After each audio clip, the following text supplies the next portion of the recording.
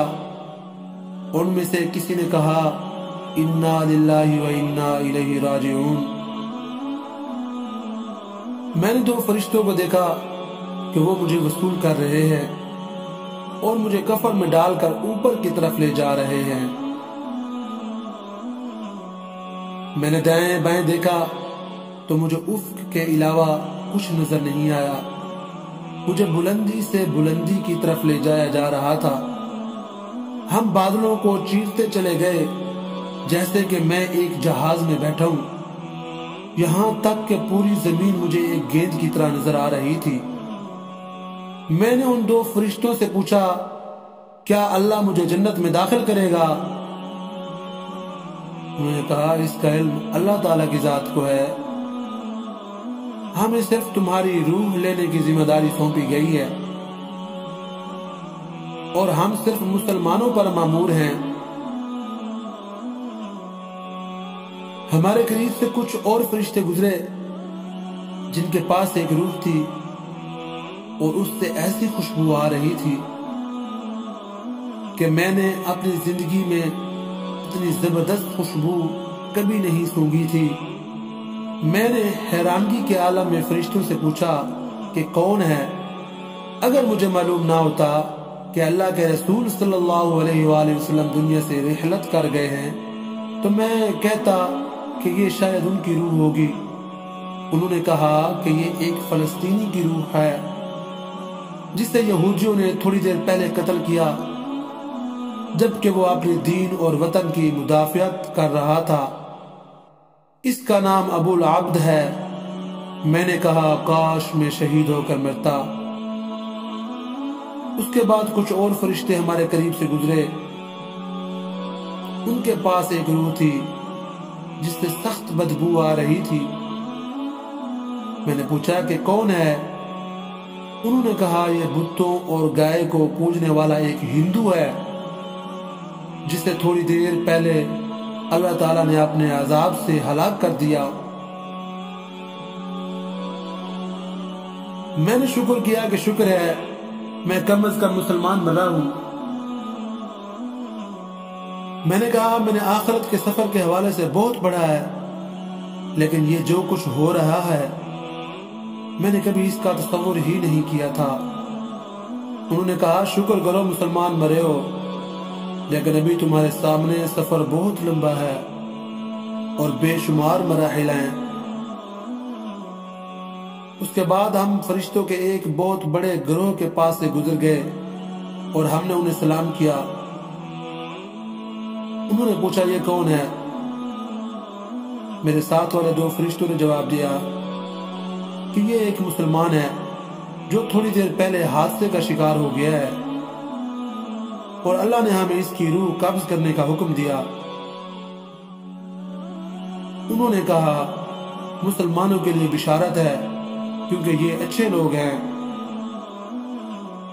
میں نے فرشتوں سے پوچھا یہ کون لوگ ہیں؟ انہوں نے کہا یہ وہ فرشتے ہیں جو آسمان کی حفاظت کرتے ہیں اور یہاں سے شیطانوں پر شہاب پھینکتے رہتے ہیں۔ میں نے کہا یہ تو اللہ تعالیٰ کی بہت عظیم مخلوق ہے۔ انہوں نے کہا ان سے بھی زیادہ عظیم فرشتے ہیں۔ میں نے پوچھا وہ کون ہیں؟ وہ بولے جبرائیل اور عرش کو اٹھانے والے فرشتے، اور یہ سب مخلوق ایسی ہے کہ اللہ تعالیٰ کے حکم کی سرتابی نہیں کیا کرتے۔ لا یعصون اللہ ما امرهم ویفعلون ما یؤمرون، وہ اللہ کے دیے ہوئے کسی حکم کی نافرمانی نہیں کرتے اور جو حکم دیا جاتا ہے اسے بجا لاتے ہیں۔ اس کے بعد ہم مزید اوپر چڑھتے گئے یہاں تک کہ آسمان دنیا پر پہنچ گئے۔ میں اس وقت ایک خوف اور قرب کے عالم میں تھا کہ نہ معلوم آگے کیا ہوگا۔ میں نے آسمان کو بہت بڑا پایا اور اس کے اندر دروازے تھے جو بند تھے اور ان دروازوں پر فرشتے تھے جن کے جسم بہت بڑے تھے۔ دو فرشتوں نے کہا السلام علیکم ورحمۃ اللہ، اور ان کے ساتھ میں نے بھی یہی الفاظ دہرائے۔ دوسرے فرشتوں نے جواباً وعلیکم السلام ورحمۃ اللہ وبرکاتہ، اور انہوں نے کہا رحمت کے فرشتوں اہلاً و سہلاً، ضرور یہ مسلمان ہی ہوگا۔ میرے ساتھ والے فرشتے نے کہا ہاں یہ مسلمان ہے۔ انہوں نے کہا تم اندر آ سکتے ہو، کیونکہ آسمان کے دروازے صرف مسلمانوں کے لیے کھلتے ہیں۔ کافروں کے بارے میں اللہ تعالیٰ کا حکم ہے لا تفتح لهم ابواب السماء، کافروں کے لیے آسمان کے دروازے نہیں کھلیں گے۔ ہم اندر آ گئے تو بہت ساری عجیب چیزیں دیکھیں، پھر ہم آگے بڑھے اور اوپر چڑھنا شروع کیا، یہاں تک کہ دوسرا، تیسرا، چوتھا، پانچواں، چھٹا اور بالآخر ساتواں آسمان پر جا پہنچے۔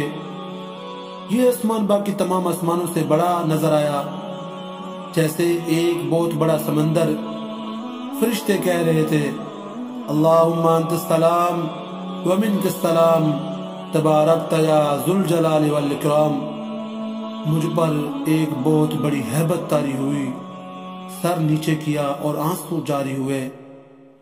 اللہ تعالیٰ نے میرے بارے میں حکم صادر فرمایا کہ میرے اس بندے کا نام علیین میں لکھ دو اور اسے زمین کی طرف واپس لے جاؤ، کیونکہ میں نے انہیں زمین سے پیدا کیا ہے اور اسی میں ان کی واپسی ہوگی، اور ایک بار پھر اسی زمین سے انہیں اٹھاؤں گا۔ شدید رعب، ہیبت اور خوشی کے ملے جلے جذبات میں نے کہا پروردگار تو پاک ہے، لیکن ہم نے تیری وہ بندگی نہیں کی جو ہونی چاہیے تھی۔ میں نے کہا سبحانک ما عبدک حق عبادتک۔ فرشتے مجھے لے کر واپس زمین کی طرف روانہ ہوئے، اور جہاں جہاں سے گزرتے گئے دوسرے فرشتوں کو سلام کرتے گئے۔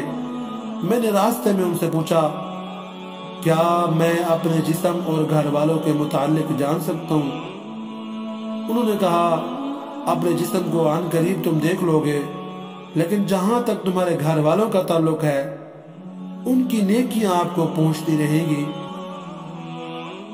لیکن تم انہیں دیکھ نہیں سکتے۔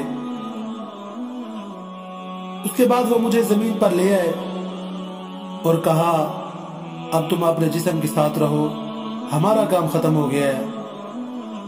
اب قبر میں تمہارے پاس دو فرشتے آئیں گے۔ میں نے کہا اللہ تعالیٰ آپ کو جزائے خیر دے، کیا میں پھر کبھی آپ کو دیکھ سکوں گا؟ انہوں نے کہا قیامت کے دن، اور اس کے ساتھ ان پر ہیبت طاری ہوئی۔ پھر انہوں نے کہا اگر تم اہل جنت میں سے نکلے تو ہم ساتھ ساتھ ہوں گے انشاءاللہ۔ میں نے پوچھا جو کچھ میں نے دیکھا اور سنا کیا اس کے بعد بھی میرے جنت جانے میں کچھ شک رہ گیا ہے؟ انہوں نے کہا تمہارے جنت جانے کے بارے میں اللہ ہی بہتر جانتا ہے۔ تمہیں جو عزت اور اکرام ملا وہ اس لیے ہے کہ تم مسلمان مرے ہو، لیکن تمہیں اعمال کی پیشی اور میزان سے ضرور گزرنا ہے، پیش آنا ہے۔ مجھے اپنے گناہ یاد آئے اور کہا کہ زور زور سے رو۔ انہوں نے کہا اپنے رب سے نیک گمان کرو، کیونکہ وہ کسی پر ظلم ہرگز نہیں کرتا۔ اس کے بعد انہوں نے سلام کیا اور بڑی تیزی سے اوپر کی طرف اٹھ گئے۔ میں نے اپنے جسم پر نظر دوڑائی، میری آنکھیں بند تھی اور میرے ارد گرد میرے بھائی اور والد صاحب رو رہے تھے۔ اس کے بعد میرے جسم پر پانی ڈالا گیا تو مجھے پتہ چلا کہ مجھے غسل دیا جا رہا ہے۔ ان کے رونے سے مجھے تکلیف ملتی تھی، اور جب میرے والد دعا کرتے کہ اللہ تعالیٰ تم پر رحم فرمائے تو ان کی یہ بات مجھے راحت پہنچاتی تھی۔ اس کے بعد میرے جسم کو سفید کفن پہنچایا گیا۔ میں نے اپنے دل میں کہا افسوس، میں اپنے جسم کو اللہ کی راہ میں ختم کرتا، کاش میں شہید مرتا افسوس میں ایک گھڑی بھی اللہ کے ذکر یا نماز یا عبادت کے بغیر نہ گزارتا۔ کاش میں شب و روز اللہ کی راہ میں مال خرچ کرتا۔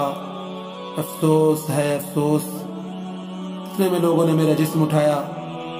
میں اپنے جسم کو دیکھ رہا ہوں، لیکن نہ تو اس کے اندر جا سکتا ہوں اور نہ دور ہو سکتا ہوں۔ ایک عجیب سی صورتحال سے دوچار تھا۔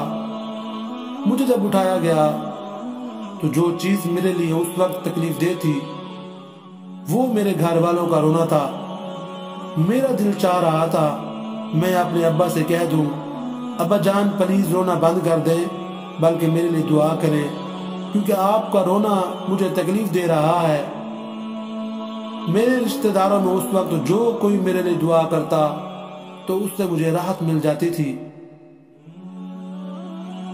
مجھے مسجد پہنچایا گیا، وہاں اتارا گیا اور میں نے سنا کہ لوگ نماز پڑھنے لگے ہیں۔ مجھے شدید خواہش ہوئی کہ میں بھی ان کے ساتھ نماز میں شریک ہو جاؤں۔ میں نے سوچا کتنے خوش قسمت ہیں یہ لوگ کہ نیکیاں کما رہے ہیں، جبکہ میرا اعمال نامہ بند ہو گیا ہے۔ نماز ختم ہوئی تو مؤذن نے اعلان کیا، الصلاۃ علی الرجل یرحمکم اللہ۔ امام میرے قریب آیا اور نماز جنازہ شروع کی۔ میں حیران ہوا کہ وہاں بہت سارے فرشتے آ گئے جو ایک دوسرے سے باتیں کر رہے تھے کہ نماز پڑھنے والے کتنے لوگ ہیں اور ان میں کتنے موحد ہیں جو اللہ کے ساتھ شرک نہیں کرتے۔ چوتھی تکبیر میں نے دیکھا کہ فرشتے کچھ لکھ رہے ہیں۔ مجھے اندازہ ہوا کہ وہ لوگوں کی دعائیں لکھ رہے ہوں گے۔ اس وقت میرے دل میں خواہش پیدا ہوئی کہ امام اس رکعت کو مزید لمبا کر دے، کیونکہ لوگوں کی دعاؤں سے مجھے عجیب سی راحت اور سرور مل رہا تھا۔ نماز ختم ہوئی، مجھے اٹھا کر قبرستان کی طرف لے گئے۔ راستے میں کچھ لوگ دعائیں مانگ رہے تھے اور کچھ رو رہے تھے، اور میں حیران و پریشان تھا کہ نہ معلوم میرے ساتھ کیا ہونے والا ہے۔ مجھے اپنے تمام گناہ اور غلطیاں اور ظلم اور جو غفلت کی گھڑیاں میں نے دنیا میں گزاری تھی ایک ایک چیز سامنے آ رہی تھی۔ ایک شدید ہیبت کا عالم تھا جس میں میں گزر رہا تھا۔ الغرض قبرستان پہنچا کر مجھے اتارا گیا۔ اس وقت مختلف قسم کی آوازیں سننے میں آئیں۔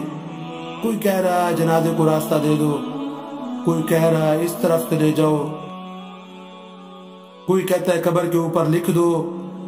یا اللہ، میں نے کبھی اپنے بارے میں ایسی باتیں نہیں سوچی تھی۔ مجھے قبر میں روح اور جسم کے ساتھ اتارا گیا، لیکن انہیں صرف میرا جسم نظر آ رہا تھا، روح نہیں نظر آ رہی تھی۔ اس کے بعد لحد کو بند کرنا شروع کر دیا۔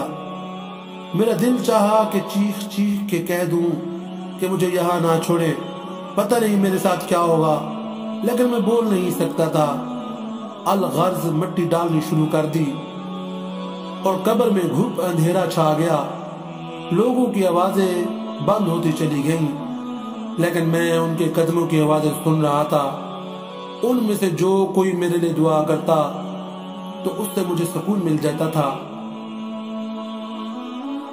اچانک قبر مجھ پر تنگ ہو گئی۔ وہ ایسا لگا کہ میرے پورے جسم کو کچل دے گی، اور قریب تھا کہ میں ایک چیخ نکال دوں، لیکن پھر دوبارہ اصلی حالت پر آ گئی۔ اس کے بعد میں نے ایک طرف دیکھنے کی کوشش کی کہ اچانک دو ہیبت ناک قسم کے فرشتے نمودار ہوئے، جن کے بڑے بڑے جسم، کالے رنگ اور نیلی آنکھیں تھیں۔ ان کی آنکھوں میں بجلی جیسی چمک تھی، اور ان میں سے ایک کے ہاتھ میں گرز تھا۔ اگر اس سے پہاڑ کو مارتے، پہاڑ اس سے ریزہ ریزہ ہو جاتے۔ ان میں سے ایک نے مجھے کہا بیٹھ جاؤ، تو میں فوراً بیٹھ گیا۔ پھر اس نے کہا من ربو کا، تمہارا رب کون ہے؟ جس کے ہاتھ میں گرز تھا وہ مجھے بغور دیکھ رہا تھا۔ میں نے جلدی سے کہا ربی اللہ، میرا رب اللہ ہے۔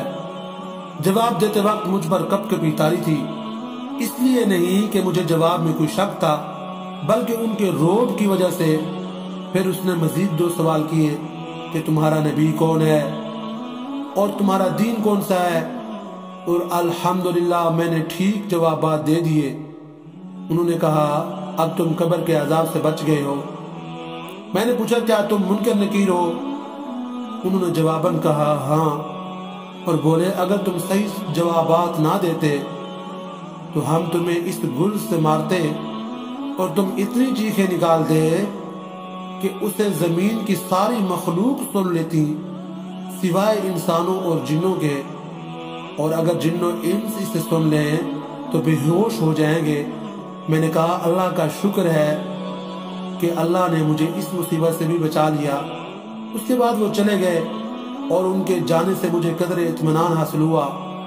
ان کے چلے جانے کے ساتھ ہی مجھے سخت گرمی محسوس ہوئی اور مجھے لگا کہ میرا جسم جلنے والا ہے، جیسے کہ جہنم سے کوئی کھڑکی کھولی گئی ہو۔ اتنے میں 2 اور فرشتے نمودار ہوئے اور کہا السلام علیکم ورحمۃ اللہ وبرکاتہ۔ میں نے جواب دیا وعلیکم السلام ورحمۃ اللہ وبرکاتہ۔ انہوں نے کہا ہم فرشتے ہیں،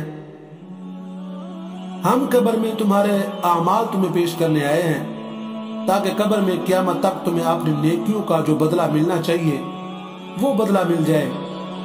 میں نے کہا اللہ کی قسم، جس سختی اور اذیت سے میں دوچار ہوں میں نے کبھی اس کے متعلق سوچا نہیں تھا۔ پھر میں نے پوچھا کیا میں ایک سوال کر سکتا ہوں؟ انہوں نے کہا کر لو۔ میں نے پوچھا کیا میں اہل جنت میں سے ہوں، اور کیا اتنی ساری تکلیفیں جھیلنے کے بعد بھی میرے لیے جہنم جانے کا وہ خطرہ ہے؟ انہوں نے کہا تم ایک مسلمان ہو، اللہ اور اس کے رسول صلی اللہ علیہ وآلہ وسلم پر ایمان لائے ہو، لیکن جنت جانے کا علم ایک اللہ کے علاوہ کسی کو نہیں ہے۔ بہرحال اگر تم جہنم چلے بھی گئے تو وہاں ہمیشہ نہیں رہو گے کیونکہ تم موحد ہو۔ یہ سن کر میری آنکھوں سے آنسو جاری ہو گئے اور میں نے کہا اگر اللہ نے مجھے دوزخ بھیج دیا تو پتہ نہیں میں وہاں کتنا عرصہ رہوں گا۔ انہوں نے کہا اللہ تعالیٰ سے امید رکھو کیونکہ وہ بہت کریم ہے، اور اب ہم تمہارے اعمال پیش کر رہے ہیں۔ تمہاری بلوغت کے وقت سے تمہارے ایکسیڈنٹ کے وقت تک۔ انہوں نے کہا سب سے پہلے ہم نماز سے شروع کرتے ہیں کیونکہ کافر اور مسلمان کے مابین فرق کرنے والی چیز صرف نماز ہے، لیکن فی الحال تمہارے سارے اعمال معلق ہیں۔ میں نے حیرانگی سے پوچھا میں نے اپنی زندگی میں بہت سارے نیک اعمال کیے ہیں، آخر میرے اعمال معلق کیوں ہیں؟ اور اس وقت جو میں اپنے جسم میں دنیا جہان کی گرمی محسوس کر رہا ہوں اس کی کیا وجہ ہے؟ انہوں نے کہا اس کی وجہ یہ ہے کہ تمہارے اوپر قرضہ ہے جو تم نے مرنے سے پہلے ادا نہیں کیا۔ میں رو پڑا اور میں نے کہا کیسے؟ اور یہ جو میرے اعمال معلق ہیں کیا یہ اس کی وجہ سے ہیں؟ میرا سوال ابھی پورا نہیں ہوا تھا کہ میری قبر میں اچانک روشنی آ گئی اور ایک ایسی خوشبو پھیل گئی کہ ایسی خوشبو نہ میں نے اپنی زندگی میں کبھی سونگھی اور نہ مرنے کے بعد۔ اس روشنی سے آواز آئی السلام علیکم ورحمۃ اللہ وبرکاتہ۔ میں نے کہا وعلیکم السلام ورحمۃ اللہ وبرکاتہ۔ میں نے پوچھا تم کون ہو؟ اس نے کہا میں سورۃ الملک ہوں، میں اس لیے آئی ہوں کہ اللہ سے تیرے لیے مدد طلب کر دوں کیونکہ تم نے میری حفاظت کی تھی اور تمہارے رسول صلی اللہ علیہ وآلہ وسلم نے تمہیں بتا دیا تھا کہ جو کوئی سورۃ الملک پڑھے گا قبر میں وہ اس کے لیے نجات کا ذریعہ ہوگی۔ میں بہت خوش ہوا۔ میں نے کہا میں نے تو بچپن میں ہی تمہیں حفظ کر لیا تھا اور میں ہمیشہ نماز میں اور گھر میں تیری تلاوت کیا کرتا تھا، مجھے اس وقت تمہاری اشد ضرورت ہے۔ اس نے کہا اس لیے تو میں آئی ہوں کہ اللہ تعالیٰ سے دعا کر لوں کہ وہ تمہاری تکلیف کو آسانی میں تبدیل کر دے، لیکن تم سے ایک غلطی ہوئی ہے کہ تم نے لوگوں کے قرضے ادا نہیں کیے۔ میں نے کہا نجات کا کوئی طریقہ ہے؟ اس نے کہا 3 باتوں میں سے کوئی ایک بات مسئلہ حل کر سکتی ہے۔ میں نے جلدی سے کہا وہ کون سی باتیں ہیں؟ اس نے کہا پہلے یہ بتا دو کہ تم نے کوئی کاغذ لکھ کر چھوڑا ہے جسے دیکھ کر تمہارے ورثاء وہ قرضہ ادا کر دیں۔ ورثاء کا نام سن کر میرے تو آنسو نکل آئے۔ مجھے تمام گھر والے، امی، ابو، بیوی، بہن، بھائی اور بچے یاد آئے۔ پتہ نہیں میرے بعد ان کا کیا حال ہوگا، خاص میری چھوٹی بچی جس کے ساتھ میں نے چاکلیٹ کا وعدہ کیا تھا۔ اب کون اس کے لیے چاکلیٹ لے کر دے گا؟ میری بیوی کو لوگ بیوہ کہیں گے، کون ان کا خیال رکھے گا؟ سورۃ الملک نے پوچھا لگ رہا ہے تم کوئی چیز یاد کر رہے ہو۔ میں نے کہا مجھے اپنے اہل و عیال اور بچے یاد آئے ہیں کہ میرے بعد ان کا کیا حال ہوگا۔ سورۃ الملک نے کہا جس نے انہیں پیدا کیا ہے وہی روزی بھی دے گا اور وہی نگہبان بھی ہے۔ سورۃ الملک کی اس بات سے مجھے کافی تسلی حاصل ہوئی۔ اس کے بعد میں نے پوچھا کیا میں جان سکتا ہوں کہ میرے اوپر ٹوٹل کتنا قرضہ ہے؟ سورۃ الملک نے کہا کہ میں نے فرشتے سے پوچھا ہے تو اس نے بتایا کہ 1700 ریال۔ 1000 ریال تو آپ کے دوست کے ہیں جس کا نام ابو حسن ہے اور باقی مختلف لوگوں کے ہیں۔ میں نے کہا یہ مختلف لوگ کون ہیں؟ اس نے کہا دراصل بلوغت سے لے کر آخری دن تک تم سے کئی بار اس بارے میں کوتاہی ہوئی ہے، اس طرح قرضہ بڑھ گیا ہے۔ مثلا 5 ریال اس دکاندار کے ہیں جس سے آپ نے کوئی چیز خریدی تھی، جس وقت آپ کی عمر 15 سال تھی۔ آپ نے اس سے کہا کہ میں پیسے کل دے دوں گا اور پھر آپ نے نہیں دیے، اور اس طرح لانڈری والے سے آپ نے کپڑے دھلوائے اور اس کو ادائیگی کرنا بھول گئے۔ کرتے کرتے اس نے سارے لوگوں کے نام بتا دیے اور سارے مجھے یاد آ گئے۔ سورۃ الملک نے کہا کہ لوگوں کے حقوق کو معمولی سمجھنا اور ان سے تساہل برتنے کی وجہ سے بہت سارے لوگوں پر قبر میں عذاب ہوتا ہے۔ کیا تمہیں اپنے رسول صلی اللہ علیہ وآلہ وسلم نے خبر نہیں دی تھی کہ شہید کے اعمال بھی روک لیے جائیں گے جب تک کہ اس کا قرضہ ادا نہیں ہوا ہو؟ میں نے کہا نجات کا کوئی طریقہ ہو سکتا ہے؟ اس نے کہا پہلا حال تو یہ ہے جس کا قرضہ ہے وہ اپنا قرضہ معاف کر دے۔ میں نے کہا ان میں سے اکثر تو ان قرضوں کو بھول گئے ہیں جس طرح میں بھول گیا ہوں، اور ان کو میرے مرنے کی خبر بھی نہیں ہوگی۔ اس نے کہا پھر دوسرا حال یہ ہے کہ تمہارے ورثاء تمہاری طرف سے ادائیگی کر دیں۔ میں نے کہا ان کو میرے قرضوں کی اور میری تکلیف کی کہاں خبر ہے، جبکہ میں نے کوئی وصیت نامہ بھی نہیں چھوڑا، کیونکہ مجھے موت اچانک آ گئی اور مجھے ان ساری مشکلات کا علم ہی نہیں تھا۔ سورۃ الملک نے کہا کہ ایک اور حل ہو سکتا ہے، لیکن میں تھوڑی دیر بعد تمہیں بتا دوں گی، اور اب میں جاتی ہوں۔ میں نے کہا خدا را مت جائیے، کیونکہ تمہارے جانے سے تاریکی ہو جائے گی جو میری موجودہ تکلیف میں اضافے کا باعث ہوگی۔ سورۃ الملک نے کہا میں زیادہ دیر کے لیے نہیں جا رہی، بلکہ تمہارے لیے کوئی حل نکالنے کے لیے جا رہی ہوں۔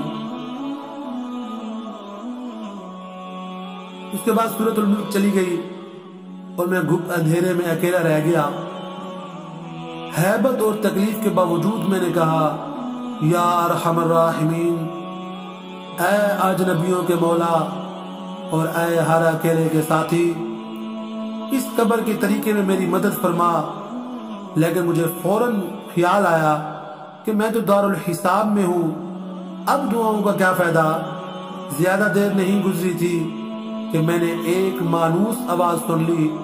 میں نے آواز پہچان لی، یہ میرے والد بزرگوار کی آواز تھی جو کہہ رہے تھے السلام علیکم ورحمۃ اللہ وبرکاتہ۔ میں نے کہا وعلیکم السلام ورحمۃ اللہ وبرکاتہ، لیکن میرا جواب انہیں کون پہنچاتا۔ پھر انہوں نے کہا اللہم اغفر لہ، اللہم ارحمہ، اللہم وسع مدخلہ، اللہم آنس وحشتہ۔ پھر انہوں نے روتے ہوئے کہا اے اللہ، میں اپنے اس بیٹے سے راضی ہوں، تو بھی اس سے راضی ہو جا۔ میرے والد صاحب جب دعا مانگ رہے تھے تو دعا کے دوران ایک زبردست روشنی میری قبر میں آئی۔ یہ دراصل رحمت کا فرشتہ تھا جو میرے والد کی دعا کو نوٹ کر رہا تھا، اور جب تک میرے والد نہیں گئے تھے وہ میرے ساتھ رہا۔ میرے والد صاحب جب واپس ہوئے تو فرشتے نے کہا کہ تیرے والد کی دعا آسمانوں تک جائے گی اور انشاءاللہ اللہ تعالیٰ اس کو قبول کرے گا، کیونکہ والد کی دعا اپنے بیٹے کے لیے مستجاب ہوتی ہے۔ میں نے تمنا کی کہ کاش میرے والد میری قبر پر زیادہ دیر کے لیے ٹھہرتے اور دعا کو مزید لمبا کرتے، کیونکہ ان کی دعا کی وجہ سے مجھے کافی آرام مل رہا تھا۔ میں نے فرشتے سے پوچھا کیا میں ایک سوال کر سکتا ہوں؟ اس نے کہا کیا، پوچھو۔ میں نے کہا جب سے میں مرا ہوں اب تک کتنا عرصہ گزر گیا؟ اس نے کہا جب سے تمہاری وفات ہوئی ہے آج تیسرا دن ہے اور اس وقت ظہر کا وقت ہے۔ میں نے حیرانگی سے کہا 3 دن صرف، اور اتنے سارے معاملات اور واقعات، اور یہ قبر کی طریقی جبکہ باہر دنیا روشن ہے۔ فرشتے نے کہا تمہارے سامنے بہت لمبا سفر ہے، اللہ اسے تمہارے لیے آسان کر دے۔ میں اپنے آپ کو قابو نہ کر سکا اور رونے لگا، اور ایسا رویا کہ مجھے یاد نہیں پڑتا کہ میں کبھی زندگی میں اتنا رویا ہوں۔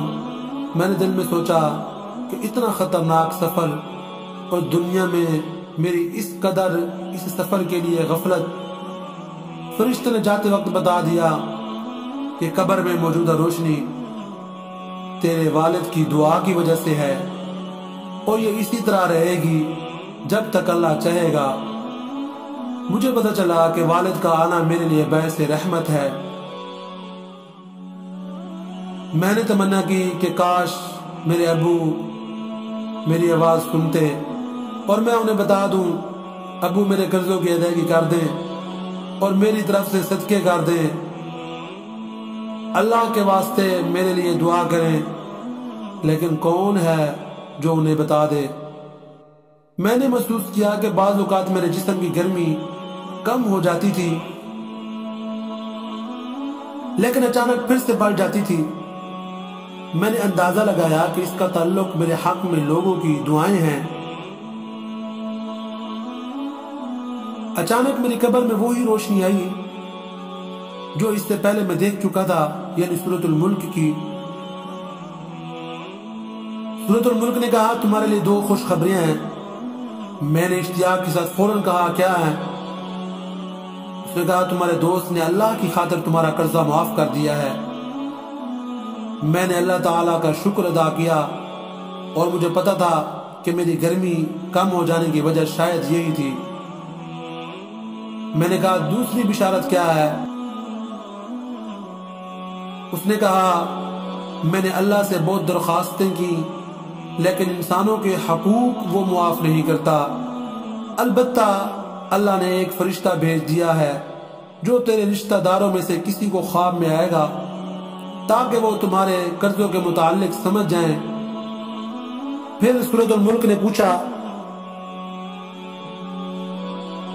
تمہارے خیال میں کون بہتر ہے، جس کو خواب میں فرشتہ کسی شکل میں آئے اور پھر وہ اس کو سچا سمجھ کر قرضہ کی ادائیگی کرے، میں نے اپنی امی کے بارے میں سوچا، لیکن پھر سوچا کہ اگر اس نے مجھے خواب میں دیکھا تو رونا شروع کر دے گی، تو خواب کی تعبیر کو نہیں سمجھ سکے گی۔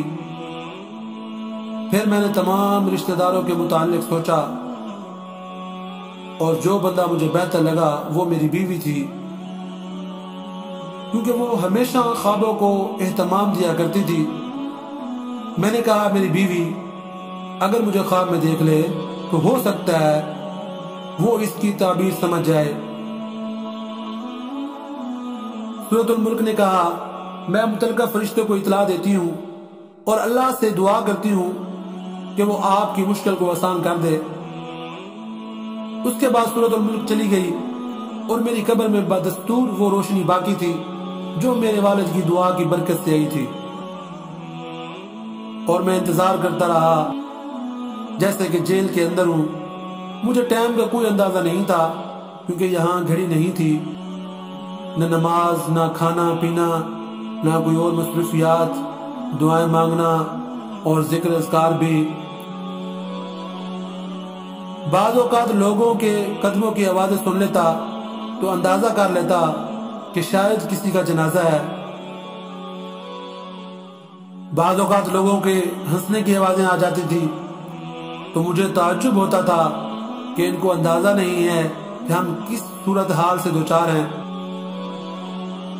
کافی وقت گزرنے کے بعد اچانک میرے جسم کی گرمی بڑھنی شروع ہوئی اور میں چیخنے لگا تھا۔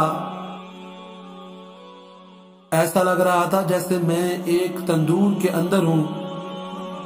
میرے خوف میں اضافہ ہوتا چلا جا رہا تھا، لیکن پھر اچانک گرمی کم ہونی شروع ہوئی، یہاں تک کہ بالکل غائب ہو گئی۔ سمجھ میں نہیں آ رہا تھا کہ ایسا کیوں ہو جاتا ہے۔ اس کے بعد ایک بار پھر سورۃ الملک کی روشنی آ گئی اور مجھے کہا تمہیں مبارک ہو۔ میں نے کہا وہ کیسے؟ اس نے کہا خوابوں کا فرشتہ تمہاری بیوی کو خواب میں گیا اور تمہاری بیوی نے خواب میں تمہیں ایک سیڑھی پر چڑھتے دیکھا اور دیکھا کہ 7 سیڑھیاں باقی ہیں اور تم پریشان کھڑے ہو کیونکہ آگے نہیں چڑھ سکتے۔ پھر وہ فجر کی نماز سے پہلے اٹھی، تمہاری یاد میں بہت روئی اور صبح ہوتے ہی ایک عورت سے رابطہ کیا جو خوابوں کی تعبیر کرتی تھی اور اسے اپنا خواب سنایا۔ اس عورت نے کہا اے بیٹی، تمہارا شوہر قبر میں تکلیف میں مبتلا ہے کیونکہ اس پر کسی کا 1700 ریال قرض ہے۔ تیری بیوی نے پوچھا کس کا قرض ہے اور ہم کیسے ادا کریں؟ اس نے کہا مجھے نہیں معلوم اس بارے میں علماء سے معلوم کرو۔ پھر تیری بیوی نے ایک شیخ کی اہلیہ سے رابطہ کیا اور اسے ساری بات بتا دی تاکہ وہ شیخ سے جواب پوچھ لے۔ الغرض شیخ نے کہا کہ میت کی طرح سے صدقہ کر دے، ہو سکتا ہے اللہ تعالیٰ اسے قبول کر کے میت کا عذاب ہٹا دے۔ تیری بیوی کے پاس سونا تھا جس کی قیمت 4000 ریال تھی، اس نے وہ سونا تیرے والد کو دیا اور تیرے والد نے اس کے ساتھ کچھ رقم مزید لگا کر صدقہ کر دیا، یوں تیرا مسئلہ حل ہو گیا۔ میں نے کہا الحمدللہ، مجھے اس وقت کوئی تکلیف نہیں ہے، اور یہ سب کچھ اللہ تعالیٰ کے فضل اور تیرے تعاون سے ہوا ہے۔ سورۃ الملک نے کہا اب اعمال والے فرشتے تمہارے پاس آ جائیں گے۔ میں نے پوچھا کیا اس کے بعد بھی میرے لیے کوئی خطرہ ہے؟ اس نے کہا سفر بہت لمبا ہے، ہو سکتا ہے اس میں کئی سال لگ جائیں، لہذا اس کے لیے تیار رہو۔ کئی سال والے جواب نے میری پریشانی میں اضافہ کر دیا۔ سورۃ الملک نے کہا بہت سارے لوگ صرف اس وجہ سے قبروں میں عذاب جھیل رہے ہیں کہ وہ بعض باتوں کو معمولی سمجھتے تھے جبکہ اللہ کے نزدیک وہ معمولی نہیں ہیں۔ میں نے پوچھا مثلاً کون سے اعمال؟ اس نے کہا بہت سارے لوگوں پر قبروں میں اس لیے عذاب ہے کہ وہ پیشاب سے نہیں بچتے تھے، اور گندگی کی حالت میں اللہ کے سامنے کھڑے ہوتے تھے، اور اس طرح چغلی اور چوری اور سود اور مال یتیم کی وجہ سے بہت سارے لوگوں پر عذاب ہو رہا ہے۔ پھر اس نے کہا کہ کچھ لوگوں پر عذاب قبر اس لیے ہے تاکہ قیامت کے آنے سے پہلے پہلے ان کا کھاتا صاف ہو جائے، اور کچھ لوگوں پر قیامت تک عذاب رہے گا اور پھر جہنم میں بھی داخل کیے جائیں گے۔ میں نے کہا اللہ تعالیٰ کی سزا سے بچنے کی کوئی سبیل ہے؟ سورۃ الملک نے کہا کہ عمل تو تمہارا منقطع ہو چکا ہے، البتہ 3 کام ایسے ہیں جو تمہیں اب بھی فائدہ پہنچا سکتے ہیں۔ میں نے پوچھا وہ کیا ہے؟ اس نے کہا اہل و عیال کی دعا اور نیک عمل، اس کے علاوہ کوئی کام اگر تم نے دنیا میں کیا ہے جو انسانوں کے لیے نفع بخش ہو، مثلا مسجد کی تعمیر، تو اس سے مرنے کے بعد بھی مستفید ہوتا رہے گا۔ اس طرح اگر علم کی نشر و اشاعت میں تم نے حصہ لیا ہوگا تو وہ بھی اب تمہارے لیے نفع بخش ہے۔ میں نے کہا میں کتنا بدبخت ہوں کہ دنیا میں کتنے عمل کے مواقع تھے جس سے میں نے کوئی فائدہ نہیں اٹھایا، اور آج بے یار و مددگار قبر میں پڑا ہوں۔ میرا دل چاہا میں چیخ چیخ کر لوگوں کو پکاروں کہ اے لوگوں قبر کے لیے تیاری کر لو۔ خدا کی قسم اگر تم لوگوں نے وہ کچھ دیکھا جو میں نے دیکھا تو مسجدوں سے باہر نہیں نکلو گے اور اللہ کی راہ میں سارا مال لگا دو گے۔ سورۃ الملک نے کہا مردہ لوگوں کی نیکیاں عام طور پر شروع کے دنوں میں بہت زیادہ ہوتی ہیں، لیکن اس کے بعد رفتہ رفتہ وہ کم ہوتی چلی جاتی ہیں۔ میں نے پوچھا کیا یہ ممکن ہے کہ میرے گھر والے اور میرے رشتہ دار مجھے بھول جائیں گے؟ مجھے یقین نہیں آ رہا ہے کہ وہ اتنی جلدی مجھے بھول جائیں گے۔ اس نے کہا نہیں، ضرور ایسا ہوگا، بلکہ تم دیکھو گے کہ شروع میں تمہاری قبر پر تمہارے اہل و عیال زیادہ آئیں گے، لیکن جب دن ہفتوں میں، ہفتے مہینوں میں اور مہینے سالوں میں تبدیل ہوں گے تو تمہاری قبر پر آنے والا ایک بندہ بھی نہیں ہوگا۔ مجھے یاد آیا کہ جب ہمارے دادا کا انتقال ہوا تھا تو ہم بھی ہر ہفتے اس کی قبر پر جایا کرتے تھے، پھر ہر مہینے میں ایک بار، اور پھر ہم انہیں بھول ہی گئے۔ جب میں زندہ تھا تو مردوں کو بھول ہی جاتا تھا، لیکن آج میں خود اس حالت کو پہنچ چکا ہوں۔ دن، ہفتے اور مہینے گزرتے گئے اور میری مدد کے لیے کوئی نہ تھا سوائے چند اعمال کے جو مجھے پہنچتے تھے، یا میرے والد، بھائیوں اور دوسرے رشتہ داروں کا میری قبر پر آنا جو رفتہ رفتہ کم ہوتا گیا۔ زیادہ تر مجھے اپنی والدہ کی دعا پہنچتی رہی جو وہ تہجد میں میرے لیے کرتی رہی۔ باخدا وہ دعا میرے لیے طمانینت کا باعث ہوتی تھی۔ نیک اعمال کا آنا کم ہوتا چلا گیا۔ نامعلوم کیا وجہ تھی کہ سورۃ الملک کا آنا بھی بند ہو گیا۔ میری قبر میں پھر اندھیرا چھا گیا۔ مجھے بعض گناہ یاد آئے جو میں نے کیے تھے۔ ایک ایک دن اور ایک ایک گھڑی یاد آ رہی تھی۔ مجھے اپنے گناہ پہاڑ کے برابر لگ رہے تھے۔ میں اپنے آپ کو ملامت کر رہا تھا، کتنے گناہ ہیں جو میں نے بڑی دلیری سے کیے تھے، کتنی نمازیں ہیں جو میری فوت ہو گئی ہیں، کتنی فجر کی نمازیں ہیں جو میں نے غفلت کی وجہ سے نہیں پڑھی۔ یہ سارے گناہ یاد کر کے میں اتنا رویا کہ مجھے ٹائم کا چونکہ اندازہ نہیں تھا، اس لیے اگر میں کہہ دوں کہ مہینوں رویا ہوں گا تو مبالغہ نہیں ہوگا۔ ایک دن اچانک ایسی روشنی آئی جیسے سورج نکل چکا ہو، اور میں نے فرشتوں کی آوازیں سنی کہ وہ ایک دوسرے کو مبارکباد دے رہے ہیں۔ میری سمجھ میں نہیں آ رہا تھا کہ کیا ہو چکا ہے۔ میرے پاس سورۃ الملک آئی اور خوشخبری سنا دی۔ سورۃ الملک نے بتایا کہ رمضان المبارک کا مہینہ شروع ہو گیا ہے اور یہ رحمت اور معافی کا مہینہ ہے۔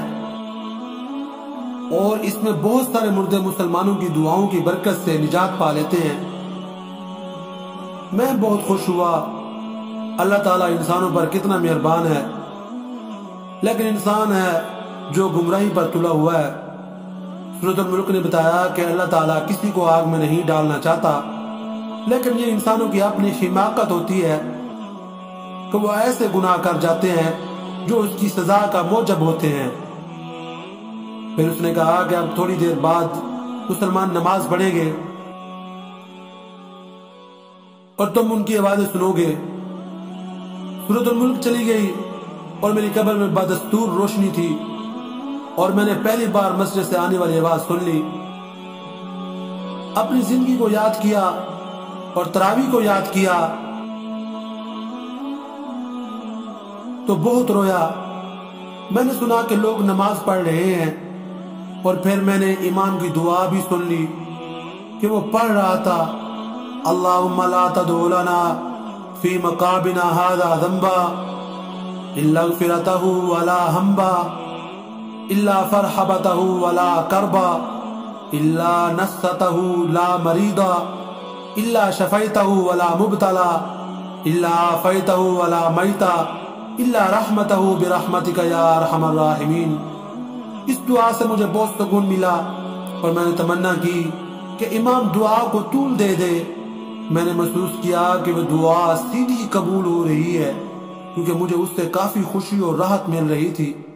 میں روتا جا رہا تھا اور ساتھ ساتھ آمین پڑھتا جا رہا تھا۔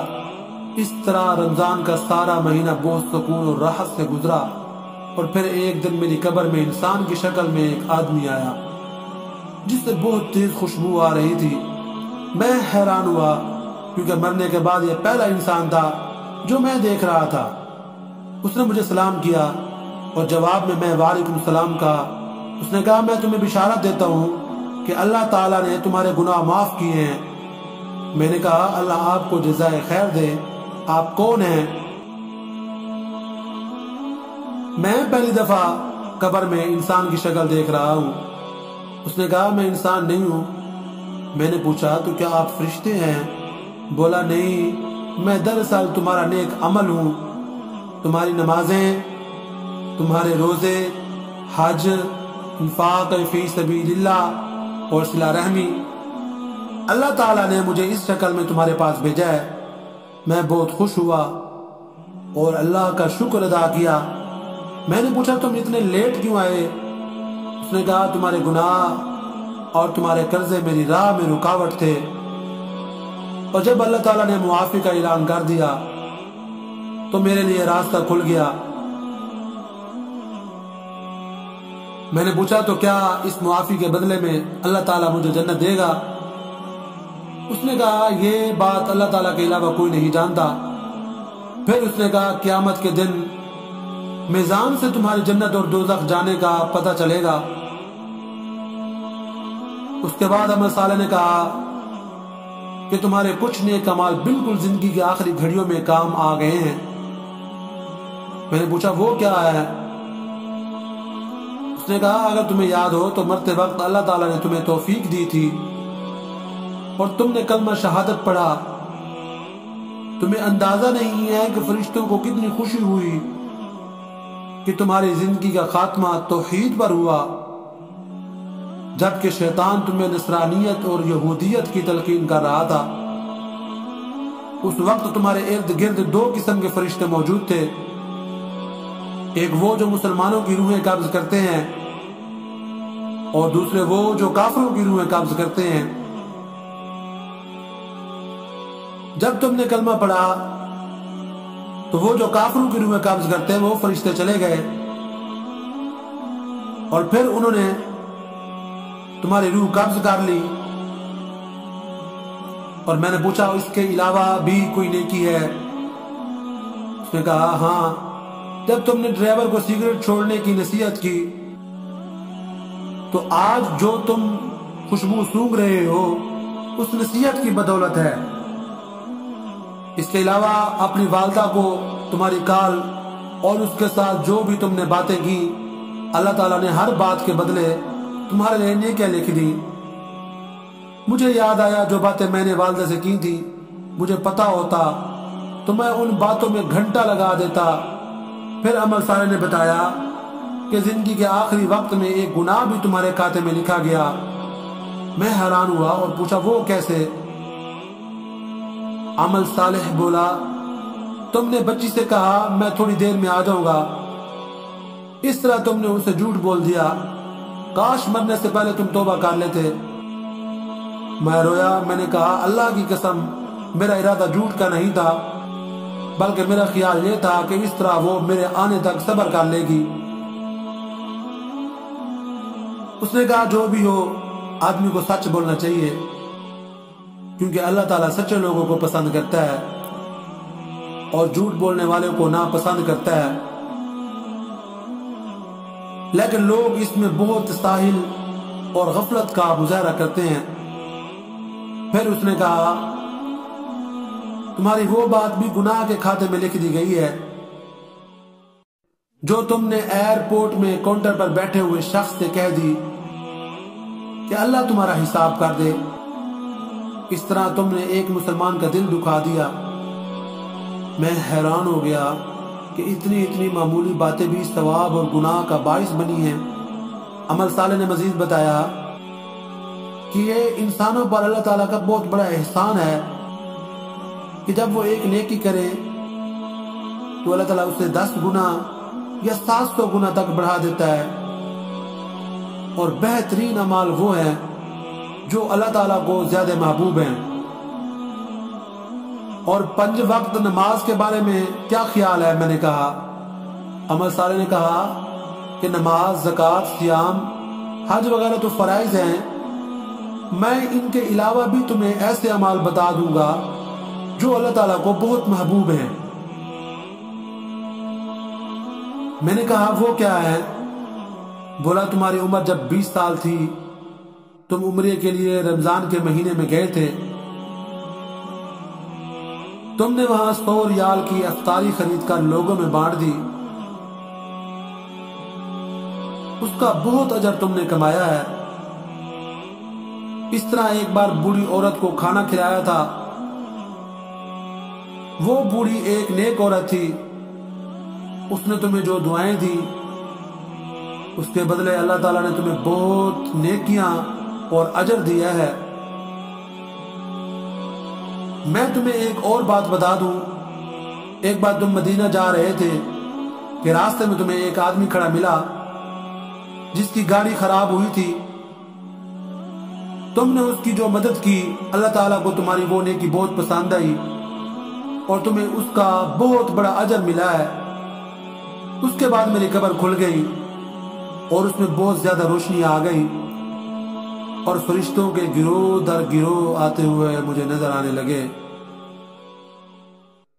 جی ناظرین ذرا سوچئے، یہ کہانی ایک عبرت کے لیے لکھی گئی ہے، لیکن احادیث مبارکہ کے بیان کے مطابق ہے۔ کیا اس کہانی کے سننے کے بعد بھی ہم آخرت کے لیے فکر مند نہیں ہوں گے؟ اس کہانی کے بعد بھی ہم گناہ کریں گے؟ کیا اس کہانی کے سننے کے بعد بھی ہم فجر کی نماز سے غیر حاضر ہوں گے؟ جی ناظرین، اگر ویڈیو اچھی لگے تو ویڈیو کو لائک کریں اور چینل کو لازماً سبسکرائب کریں۔ ملتے ہیں نیکسٹ ویڈیو میں۔ اللہ حافظ۔